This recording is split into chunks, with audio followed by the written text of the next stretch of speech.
നമ്മൾ ഇന്നിവിടെ കൂടിയിരിക്കുന്നതിൻ്റെ കാര്യം പറഞ്ഞില്ല. വിഷയം പറഞ്ഞില്ലേ എല്ലാവരോടും? എന്താണ്? Saint Thomas Day. അപ്പം എന്തായാലും ജൂലൈ 3-ാം തീയതി. പക്ഷേ നമ്മൾ ഇന്നാണ് ആഘോഷിക്കുന്നത്. ഇന്ന് ജൂലൈ 5-ാം തീയതി. അതിൻ്റെ കാരണം എന്താണ്? നിങ്ങൾ വരുന്നതായതുകൊണ്ടാണ് ഇന്ന് ആഘോഷത്തേക്ക്. അപ്പം നിങ്ങളെ കാത്തിരിക്കുകയായിരുന്നു നമ്മൾ ആഘോഷിക്കാൻ വേണ്ടിയിട്ട്. അപ്പോൾ നമുക്ക് ഈ പരിപാടികൾക്ക് ശ്രദ്ധയോടെ കേൾക്കാം. തോമസ് ലീഹ എന്നവിടെ വന്ന് ആരെങ്കിലും വന്ന് കേട്ടോ? ഏത് വർഷമാണെന്ന് ആർക്കെങ്കിലും അറിയാം? AD 52 ഇവിടെ വന്നു എന്നാണ് നമ്മൾ വിശ്വസിക്കുന്നതും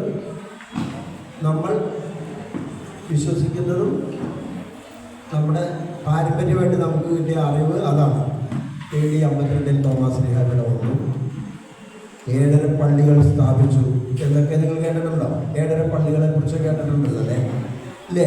ആരും ഒന്നും പറയുന്നില്ല. അപ്പം നിങ്ങൾ മുതിർന്ന ക്ലാസ്സിൽ മുതിർന്ന ചേച്ചിമാരുടെ ചേട്ടന്മാരൊക്കെ അവിടെ പരിപാടികളിൽ തയ്യാറെടുപ്പിലാണ്.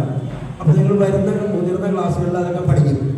നമുക്ക് തോമസ് ലീഹ നമ്മുടെ വിശ്വാസികളുടെ പിതാവാണ്. തോമസ് ലീഹ ഭാരതത്തിൻ്റെ അപ്പസ്തോലൻ.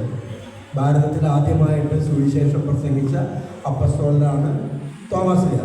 അപ്പോൾ ആ തോമസ് ലീഹയുടെ പാരമ്പര്യം വരുന്ന നമ്മൾ തോമസ് ലീഹ കാണിച്ചു തന്ന മാതൃകയിലൂടെ മുന്നോട്ട് പോകണം.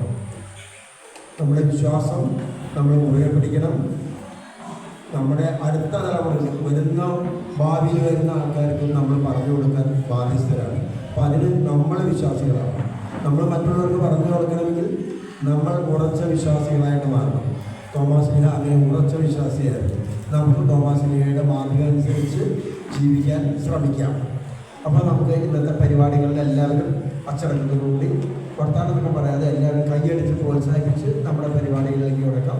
നിങ്ങളെല്ലാവരെയും ഈ പരിപാടികളിലേക്ക് സ്വാഗതം ചെയ്യുന്നു. പ്രത്യേകിച്ച് നമ്മുടെ വികാരിച്ചൻ അനിലച്ഛനെ കൈയടിച്ച് എല്ലാവരും സ്വാഗതം ചെയ്യും.